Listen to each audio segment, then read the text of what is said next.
Assalamualaikum warahmatullahi wabarakatuh. Bismillahirrahmanirrahim. Nahmaduka ya ghafur ya syakur wa sholli wa sallim barik ala sayyidina Maulana Muhammadin wa ala alihi wa sahbihi ajmain. Nama ba'du. Teng ngarsa para alim alamah, para kasepuhan, para kiai ingkang sangat kula hormati. Utamanipun Kyai Haji Ahmad Mustofa Bisri dan keluarga, wonten Gus Yahya, Gus Menteri dan wonten Kyai sepuh, wonten penantang kula fikih Kyai Marzuki. Mboten nantang. Nggih Malang ngoten niku. Dados kapan-kapan struktural pengurus NU niku piyambake Suriah mawon ampun tanfidiyah. Nggih kula memang dari awal kepengin takzim teng Mbah Mus, kula mboten biasa pidato lami kados Kyai Marzuki. Kula 20 menit. Ngeten nggih. Jadi fikih kita niku fikih Syafi'i. Imam Syafi'i itu ngaos kalian Imam Malik. Ngaos usul fikih kalian Muhammad bin Hasan Asy-Syaibani, muridipun Abu Hanifah. Niki penting kersane sanad terjaga. Teng mriki riyen wonten Kyai Bisri, murid saking Kyai Khalil Harun. Kyai Khalil Harun keluarga sarang, muridipun kakake namine Umar Harun. Riyen alim-alime Kyai Sarang sakwise angkatipun Mbah Ghazali, angkatanipun Mbah Ghazali Kyai Umar Harun, termasuk guru-gurunipun Mbah Dowi, gurunipun Mbah Muhaimin. Santen keluarga kula Lasem nate ngaos Mbah Umar Harun, termasuk buyut kula kandung namanya Mbah Dimyati. Lalu ini alhamdulillah wau Kyai Marzuki mun panjang lebar rangno fikih. Dan alhamdulillah tuduhannya selalu gak sah. Nggih. Kula matur alih Gus Samtong, Kyai Marzuki senane gak ngesano sembelian, kula bagian sing ngesano. Karena kalau ndak ada khilaf itu kasihan umat. Kalau umat ini tidak ada khilaf itu jadi repot. Sebab itu teng pondok-pondok diajarkan kitab namine Mizan Kubro, wonten kitab Qalyubi Umairah. Itu logika yang dibangun itu kecuali mut'ah. Kalau mut'ah itu kita sepakat haram semua. Karena kalau kamu tidak mengharamkan malah kemecertok kepengin. Jadi haram mawon lah. Ngeten kalau logika yang di kitab Mahalli. Ini kitab kesukaan keluarga sarang. Di Dualiyah pasti diajarkan kitab Mahalli. Misalnya dzabihah atau masalah salam, masalah sujud. Itu mesti ada kaul awal, kaul tsani, kaul tsalits. Dan itu ada pandangan yang nggak bisa dibantah. Misalnya sujud. Sujud itu ya normalnya ya umur itu an asjuda ala sapati a'zumin. Saya diperintah Nabi ini sujud melibatkan 7 anggota. Al-jabhah wal ya'den wal rukbaten wal qadamen. Sudah 7 kan? Tapi Imam Syafi'i itu sempat ngeper. Ngeper itu ya mulai ragu. Wayah tamilu kata beliau, ikhtimal juga yang syarat pokok itu jabhah. Karena Nabi pernah berdoa itu sajadalaka wajhi, bukan sajadalaka wajhi wa yadi wa rukbati wa qadami. Tapi saya sepakat sama Kyai Marzuki, nek sampean kemen sah mujma'alah anut Kyai Marzuki. Nek sampean kepengin dadi iki sing apian anut kula. Kula baleni, nek kepengin mesti sah niku anut Kyai Marzuki. Nek kepengin dadi kiai apian anut kula. Kiai apian kuwi model dongane Allahumma illam akun ahlan an ablugha rahmataka fa rahmatuka ahlun an tablughun. Karena kalau fikih ini tidak dikhilafkan, apalagi kalau kita ngaji Sawi, tafsir Sawi. Itu Jalalain dikarang oleh orang Syafi'i tapi disarai oleh orang napa? Al-Maliki. Itu sudut pandangnya luas sekali. Nggih, saya ulang lagi, sudut pandangnya luas sekali. Dan kita misalnya semua di sini termasuk Mbah Mus, sanadnya itu sama. Karena indukan di sini itu akhirnya kita ngambil Mbah Hasyim. Mbah Hasyim sejarah yang mudah ditulis niku ngaos kalian Kyai Mahfud Termas. Kyai Mahfud niku riyen ngaos kalian Shahibul I'anah Said Abi Bakar Sato. Wau Kyai Fakih Miftah niku keluarga saking Mbah Mas Kumambang. Niku riyen nggih radi rivale Kyai Hasyim. Terus Kyai Fakih niku penentang Mbah Hasyim dalam bab kentongan. Terus sing Mbah Hasyim nate berpikir harame kentongan, sing Mbah Fakih bilang kentongan niku napa? halal. Padahal itu rois am kalian wakil satu. Ya akhirnya nggih lucu. Cerita yang beredar sing terkenal riyen keluarga mriki nggih ngaos teng Mbah Dimyati Termas, adik ibu Kiai Mahfud. Niku cerita yang terkenal itu Kiai Hasyim mau rawuh ke Termas semua kentongan disembunyikan termasuk beduk. Mbah Hasyim sempat GR, wah bagus anut mazhabku. Setelah jagongan sama Kiai Dimyati, adiknya Kiai Mahfud, santri yang lugu itu matur, "Mbah, kentong beduk sudah disimpan. Aman." Ternyata kok bodon-bodonan tok untuk menghormati napa? Mbah Hasyim. Lalu karena logika yang dibangun itu orang seneng Mbah Fakih Mas Kumambang. Niku senajan to NU lah gitu tetep ngaku kentong. Kiai Fakih itu mboten trima nak kentong itu disamakan dengan nakusun nasoro, kentongnya tiang Nasrani. Karena fungsinya niku tiang kebakaran nggih kentongan, tiang banjir nggih napa? Kentongan. Jadi tidak identik untuk manggil orang ke napa? Biak atau kekanisahnya orang Nasrani. Jadi kunane kuno, khilaf itu harus kita jaga. Ya saya ulang lagi, khilaf ini harus kita jaga. Ikhtilaful a'immah napa? Rahmah. Tapi tadi basisnya harus ngaji. Dulu itu ya orang sholat jenazah itu ya normal. Jenazahnya di depan, yang nyolati ya di timurnya berarti kalau di Indonesia. Lalu ya ada saja yang usil, itu syarat sah apa adat? Ya ada ulama yang mungkin di kasus Mbah Marzuki syarat sah. Terus ditakoki, "Lah nek salat gaib piye? Mayite ning Surabaya salat gaib wong Rembang." Akhirnya mulai ngeper. Yang syarat di depan tuh imam bukan jenazah. Wah, akhirnya ya wong akeh. Wong akeh nggih tiyang kathah terus. Ya nek jenazah ana ning Arab, nek jenazah ana ning Gurila. Lah itu kan logika fikihnya kacau. Kacaunya itu ya itu syarat sah apa syarat adat? Artinya hakada wajadna salafan wa khalafan. Tawaf di Ka'bah juga gitu. Imam Syafi'i itu bersikukuh kalau tawaf terlalu dekat itu enggak sah. Alasannya di situ ada tonjolan sagarwan, tonjolan pondasi. Jadi kamu tidak mengitari Ka'bah tapi di atas Ka'bah. Tapi kata Imam Malik, kata Imam Hanifah ya ora apa-apa. Ngono iku wis keceluk mubeng kok repot. Jadi memang mulai dulu, saya ulang lagi mulai dulu. Itu lama enggak debat itu enggak bisa. Karena di ranah yang tidak al-usuli, tidak masalah akidah, itu sudut pandang itu luas, midan kalau orang bilang midan. Sebab itu riyen setiap ulama nanti dibully. Wah, habis-habisan. Abu Hanifah nanti liwat tenggene daerah wisata. Terus kathah penyanyi-penyanyi wedok nyanyekno tiang-tiang suga-suga wong lanang-lanang. Barang Abu Hanifah rawuh lewat iku menencep, mohon niat iku menencep. Abu Hanifah ngendikan ahsantun nas. Terus imam yang rival beliau, Ibnu Abi Layla itu rival beliau. Suatu saat ada masalah di pengadilan, Abu Hanifah jadi saksi. Kamu tidak sah jadi saksi. Karena ketika melihat penyanyi-penyanyi kamu bilang ahsantun, kamu bagus. Kalian semua bagus. Itu tidak sah. Masa kiai kok ngelegalkan apa penyanyi-penyanyi cewek, penyanyi-penyanyi putri.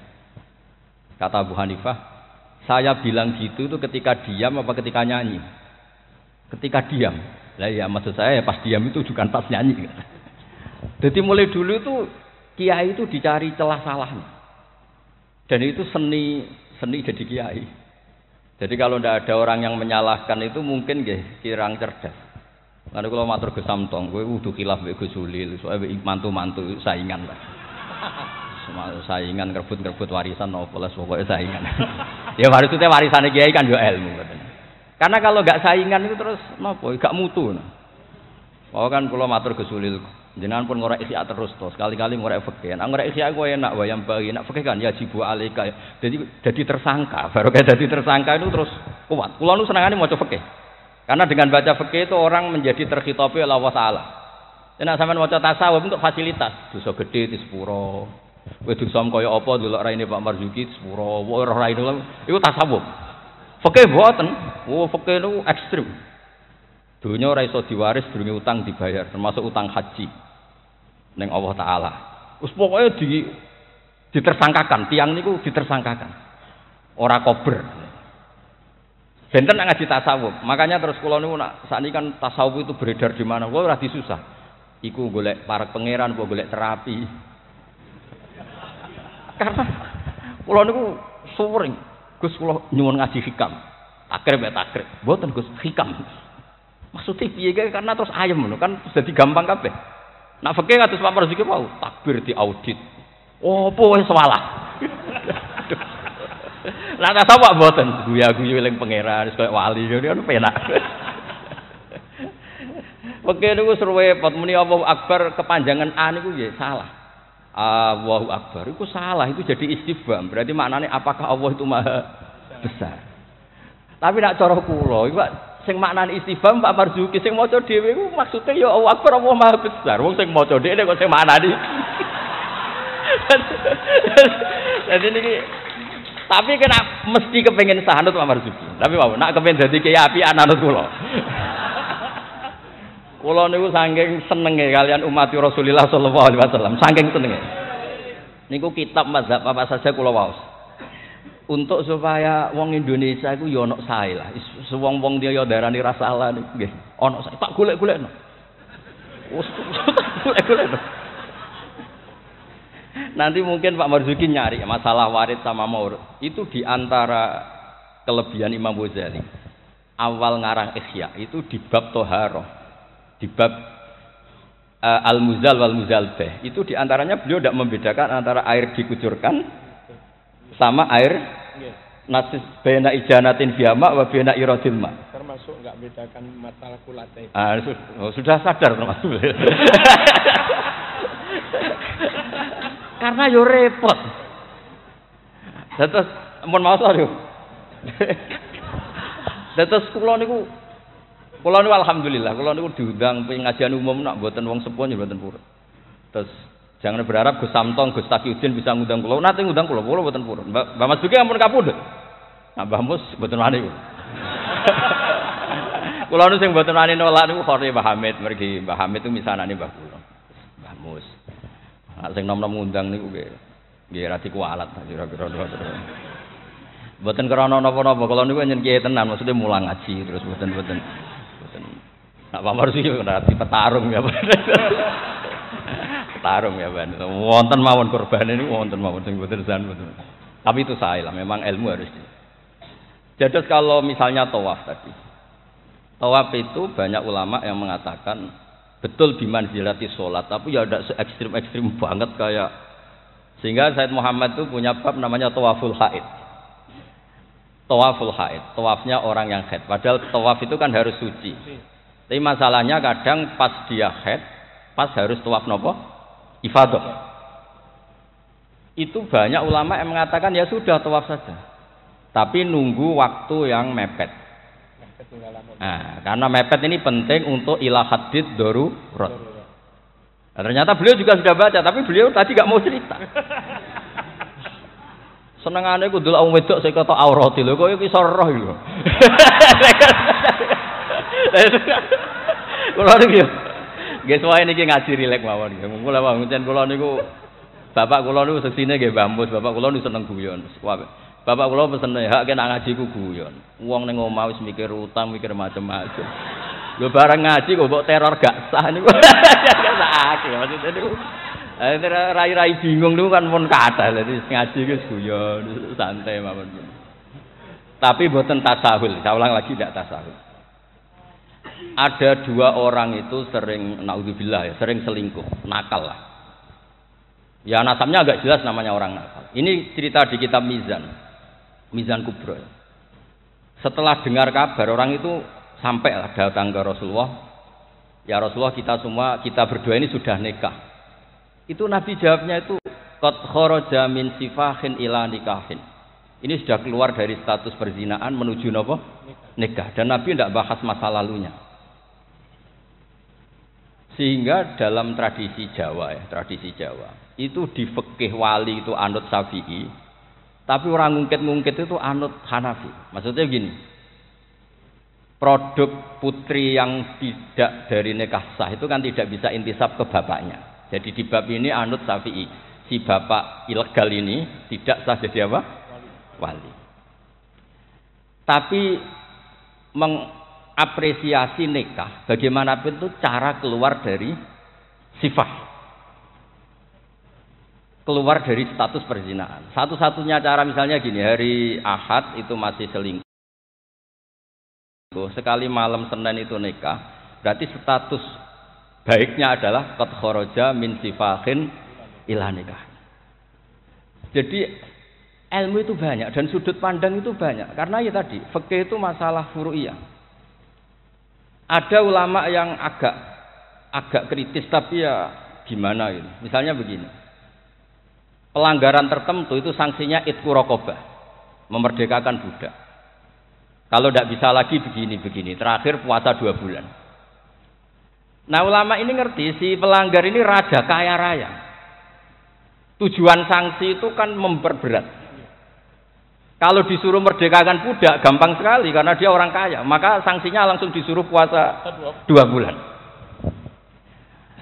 Alasannya yang namanya sanksi itu yang kira-kira orangnya itu kapok. Ini kalau sekedar terkait uang, itqu raqabah itu gampang sekali. Apalagi kalau misalnya mun ngantem mriku mawon ben gak kulino ngaji mangan pun. Itu mungkin Saulang lagi, misalnya di kafaratul qatli yang khotok atau kafaratul yamin. Fakafaratu tamu asharati masakina saat terusnya atau apa sajalah. Kan biasanya kafarah itu sosial dulu. Saya ulang lagi, biasanya kafarah itu sosial dulu, merdekakan budak. Jadi budak itu kan tidak enak betul. Jadi budaknya kiai aja agak enak, apalagi budaknya orang nggak soleh itu tidak enak betul jadi budak. Sehingga semangat Islam semua kafarah itu bentuknya itu itqu raqabah. Tapi si raja ini kaya raya, kalau disuruh merdekakan budak atau ngasih makan 10 orang miskin, etam itu mudah sekali. Sanksinya puasa saja biar kapok. Karena dia cara pandang tujuan sanksi itu bikin kapok. Agak masuk akal.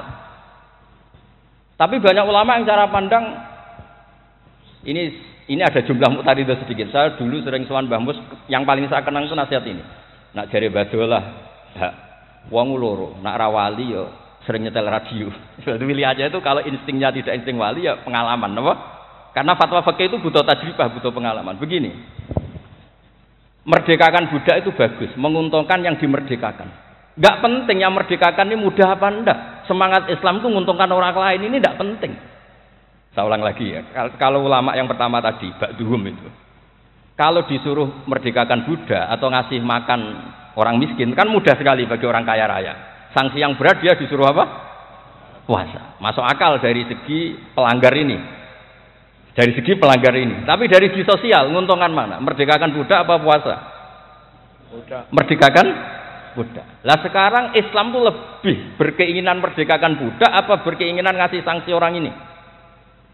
Merdekakan budak. Falak tahamal aqobah wa ma adraka mal aqobah fakku raqabah. Akhirnya ini jadi ulama yang minimalis. Dibully cara sekarang.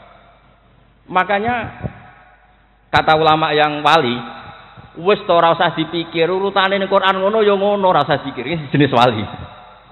Yang jenis peneliti, semangat Islam itu merdekakan budak. Ketika Pak Marzuki naik langsung maju. Kula niku sering delok beliau, tapi penyen petarung niku. Angger fatwa niku ana korban. Ada petarung. Ya bagus lah, memang fikih itu butuh munazih itu petarung. Supaya ilmu itu hidup, bukan petarung yang tadi pakai santet, pakai apa enggak. Memang ilmu lah. Ya dulu itu sama masih ingat debatnya Mbah Mun sama Mbah Zal itu kalau guyon gini, kiai gede nak diundang ning desa ku apike teko ta ora. Ana sing bilang ya apike teko lah sakake wong desa. Tapi survei membuktikan apike ora iku kan jobe kiai cilik. Dimbat pisan mbek kiai gede. Itu kan harus ada sudut pandang itu. Harus adabe. Lah iya, makanya kan Yorono pas orang ngaji kan iso. Sing ora pas salam templek lah kok angel temen nerangno. Lho kan kalau kula niku ngalami, kula jare wong akeh rak kiai gedhe, nek diundang teng desa boten purun. Tapi teng kiai desa kula sering niliki. Oh seksine kathah pangeran lah, nek kurang akeh. Kurang top, kula ayu saya nak baru saja seksine pangeran. Kula sering niliki kiai desa kula tiliki. Termasuk nyun sewu kadang kula betani terjemah UI, kula sukani Ibris, kula sukani sekolah sekali kitab-kitab akidah Mbah Sakur akidah. Karena tadi, nah aku teko muludan ning desa, kas musolae muk pira. Terus digo nyangoni kiai ketua Tanfid Jawa Timur. Wah, iku ngentekno kotak yakin. Iku ra merakyat iku. Lah nek alasane tawadhu istilii pas ora ono salam template. Istilii diaturi. Mboten iki mboten sok-sokan suci mboten iki cerita mawon. Artinya sudut pandang itu selalu ada. Kula cerita bolak-balik.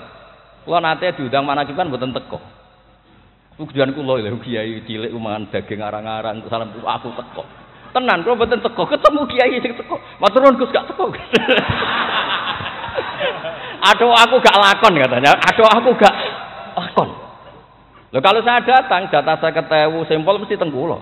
Mbake untuk suwiran-suwiran niku. Lah maksudnya niku ijtihad. Jadi ijtihad itu mau ndak mau. Mulane kula niku sirine kenapa kula diundang Gus Ipul ora teko. Wis Pak Marzuki wae niku jatahe Pak Marzuki. Dan terus kedah mikir lah. Karena memang ini ranah ijtihad. Saya ulang lagi ranah. Saya berkali-kali bilang, ijtihad itu sudut pandangnya itu banyak. Ada orang saking senengnya Nabi itu sowan Nabi terus, ingin melihat wajahnya Nabi. Itu bagus namanya kangen ya sowan. Banyak juga sahabatnya nggak mau sowan, alasannya ganggu. Lho kok seneng Nabi duwe keluarga, gak ada istri, gak ada cucu, amen mbok sowani terus kapan ngurus keluargane? Banyak juga. Ada sahabat yang suka melihat wajahnya Nabi sehingga kalau sifli wajah Rasulullah secara fasih bisa nerangkan. Ada yang ditanya, sifli wajah Rasulullah langsung nangis. Saya ini tidak pernah melihat wajahnya Nabi. Tapi Anda kan sahabat. Saking takzim saya tidak berani menatap muka Rasulullah SAW. Ada ulama yang sholat sof awal terus wali. Yang pol guri ya wali ketika ditanya. Kok sok-sokan suci wani kok ngarep. Jadi nak sholat kok guri terus. Ya jadi wali. Banyak juga wali yang ditanya, kalau kamu di surga keinginan terbesar apa? Kata wali-wali kan an-nadzar ila wajhillahi ta'ala, melihat Allah Ta'ala. Kalau dia enggak, unazzihu dzalikal jamal an-nadzari misli. Mripatku tahu delok dangdut, mripatku tahu delok gambar sing ora jelas-jelas. Maka akan saya sucikan Allah dari mata yang sudah pernah macam-macam. Dia ono wali sekepening swarga gak pengen delok pangeran. Unazzihu dzalikal jamal an-nadzari misli. Allah akan saya sucikan dari pandangan saya karena pandangan saya ini sudah sering maksiat. Karena kalau kita melihat Allah GR hanya mentang-mentang Rois Tanfid Jawa Timur misalnya. Terus ditakoki pangeran, kue meripat yang sama, tahu bogo maksiat tau ora? Nate Gusti. Kok bojo aku? Iku yo repot. Dadi men mboten iki cerita mawon nak nglarakno atine Pak Marzuki kersane dadi kafarah. Ya karena bagi yang tidak disahkan tadi mungkin yo gelo maksudnya itu. Nggih, mungkin nggih gelo. Tapi memang dimuin seperti yang dikatakan. Makanya beliau fair secara ilmu itu dimuin. Tapi nanti kalau sudah ngaji Mahali, Qalyubi, Umairah, terus Mizan Kubro, khilaf-khilaf itu banyak. Kayak tadi Qat'ul Khulqum itu semangatnya itu Qat'u yang izhakur roh, apa Qat'u yang potong. Nah itu kan ulama masih terus berdebat. Ya namanya ulama ya tadi cara pandang itu pasti banyak. Makanya kenapa itu ada khilaf. Bahkan semua muridnya imam itu akhirnya mengkhilafi gurunya. Fa inna Ahmad niku muridnya Imam Syafi'i, tapi khalafa Syafi'iyan. Wa Syafi'i muridnya Malik, akhirnya khalafa Malikan. Kenapa menjadi khilaf? Karena sausé diangen-angen niku nggih. Misalnya Jumatan. Jumatan itu cara jenengan itu kan harus orang 40 syarat sah. Tapi pertanyaannya, kampung situ yang mau Jumatan baru 20 kok disuruh berapa? 40. Wong sing gelem Jumatan mau 20 dikongkon pinten? 40. Jadi sudut pandang itu terus kenapa kok 40? Katanya kalau 40 itu mesti ada walinya. Lah sekarang orang 1000 pun nggak mesti ada walinya. Terus kedua, dikatakan 40 itu mesti jam'un kelompok. Lah 12, 20 juga sudah bisa disebut apa? Jam'un sudah dikatakan kelompok. Mulane kula nate Jumatan teng pedalaman Purwodadi. Kula riyen sering ngebis teng Jogja lewat Pati Ngidul. Pas wae Jumatan niku tiange namung 6 napa 12. Santri kula niku tamat MGS Sarang. Diambeki ada kula mboten. Jenengan mboten ada gak. Niku maca Fatihah Pak Marzuki. Niku kaya wong ape kelahiran niku kula cerita bolak-balik. Wis kados perjuangan tenan. Aku ngomong ngene, aku sing menungso ora mentolo ora ngesahno apa meneh pangeran. Mergo macane Fatihah. Wis dinas wis perjuangan. Kaya wong ape kelahiran. Aku nak ape ada Allahu arhamu minni. Umpama aku juri we tak sahno mergo ora mentolo apa meneh pangeran. Mosok wis kangelane ngono, hasile mboten apa? Sah.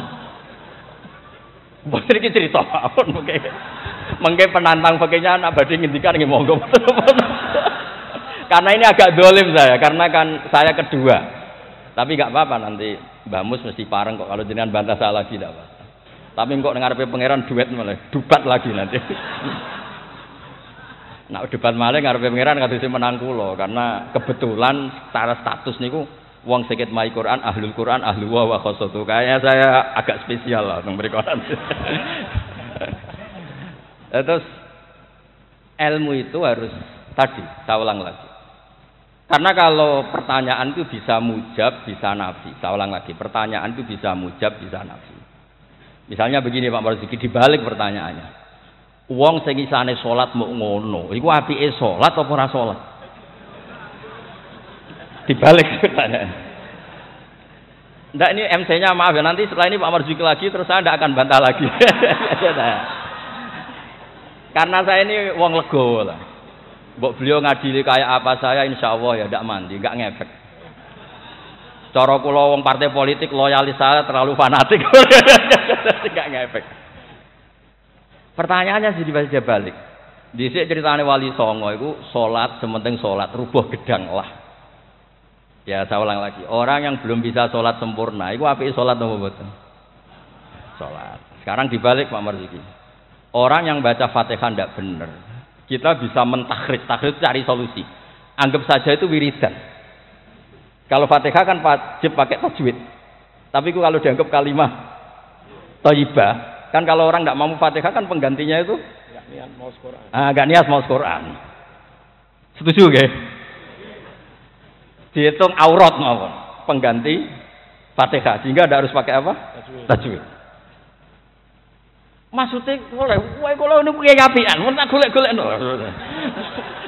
Tapi ampun mutah loh, kalau mutah mang kalau sepakat lah. Kalau yang ngoten-ngoten niku, pun kalau niku apian, pun bapak ngoten niku apian.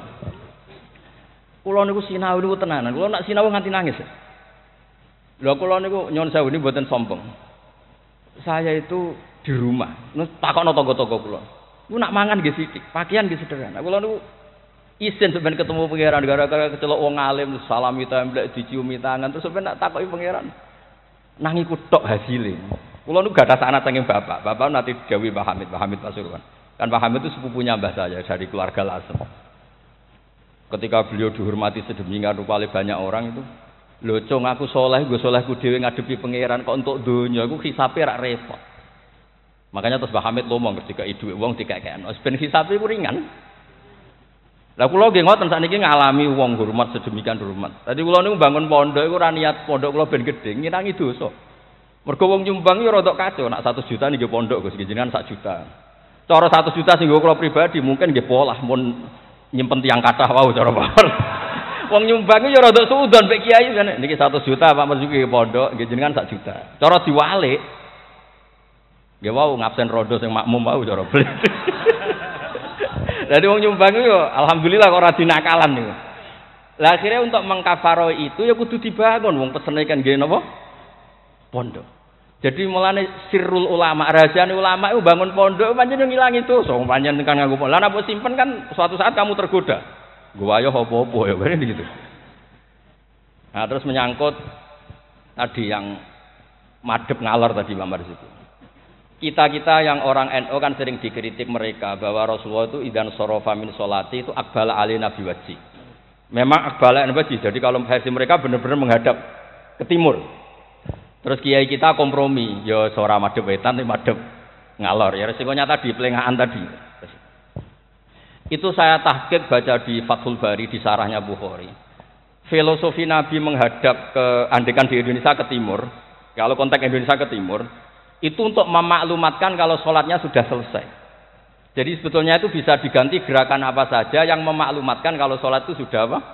Selesai. Takutnya Nabi ada orang yang iktam mabihi walam yadri annahu qad qada sholata. Takutnya itu ada orang makmum ngiranya Nabi fi sholatin ternyata sudah ada sholat. Berarti apa?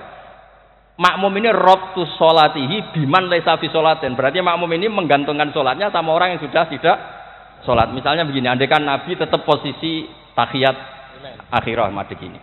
Nabi tentu khusyuk anteng. Terus Gus Samton datang, ngiranya saya masih 100 makmum. Usolli apa makmuman. Padahal hakikat saya sudah ndak sholat. Berarti apa? Menggantungkan sholatnya, diikatkan sama orang yang sudah tidak. Nah, karena Nabi takut seperti itu, beliau menunjukkan satu gerakan fisik yang menunjukkan kalau beliau sudah tidak sholat. Makanya sirinya kiai-kiai alim itu kalau misalnya nggak merubah posisi karena sanad torekohnya gitu, bilang astagfirullah mesti kenceng. Bersalam astagfirullah. Karena ini untuk memaklumatkan ini sudah ada sholat. Ya clear nih. Maksudnya itu pentingnya ngaji tenanan, maca kitab tenan. Kulo nak diundang tiyang nak mboten pernah sepuh tak anggap haram tenan. Sesuatu haram tenan. Karena yang belum diundang pun kata lah sudah lah. Kalau yang sing sinau tenanan sudah bisa dihitung dengan jari. Dengan termasuk kulo lah, mboten niat sombong termasuk kulo. Nah, Gus Samtong ora percaya, saingan mboten apa. Mau ge cocokan wae kulo, ora apa Gus, bisa wajar. Nak tengen kulo tak kei kitab deh. Mboten ate kulo tangkel iki mantune mbahmu semari dasi gede, pokoke kok takon ngaji wis kulo. Cucu-cucu Basim banyak ngaji sabut nanti kalau tangkleti macam-macam. Jadi penting supaya kenapa tradisi toriko banyak orang-orang soleh yang tetap menghadap barat, tapi astagfirullahnya dikeraskan untuk maklumat kalau beliau sudah enggak sholat. Jadi enggak apa-apa sampai ndak akbal alil wasi enggak apa-apa. Karena sudah kadung dipakai kubu sebelah adat itu. Biasanya orang kalau sudah dipakai ya sama seperti nasibnya kunut. Jelas mazhab Hanafi itu tidak kunut. Orang Syafi'i kunut. Tahu-tahu sekarang jadi politik identitas. Ini enggak berani enggak kunut. Bisa dicoplok dari tanfidiyah kalau misalnya. Meskipun ngajinya kunut itu sunat, tapi ngalah-ngalahi wajib itu politik identitas. Berisiko betul. Makanya pernah Allah Ta'ala disifati aja enggak terima pernah. Assalamualaikum warahmatullahi ta'ala wabarakatuh. Ada ta'ala. Padahal ta'ala maknanya moho luhur. Mubalek berikutnya karena tidak formasnya tidak sama. Assalamualaikum warahmatullahi tanpa ta'ala wa barakatuh. Wong kok hasute ngono, wong apa disifati ta'ala kok ndak terima. Assalamualaikum warahmatullahi tanpa ta'ala wa barakatuh. Jadi kalau nuruti kelompok itu nggih ngoten niki pun napa nggih petarung yang baik pun napa pembanding yang baik nggih. Niki kula sudahi mungkin api ambek badhe bantah monggo dan saya tidak akan bantah lagi. Nggih pokoke kula suwun perilaku yang salah dibenerin sesuai dawuh Pak Marzuki. Tapi nak kadung kowe ra iso. Tak golek-golekno dalil.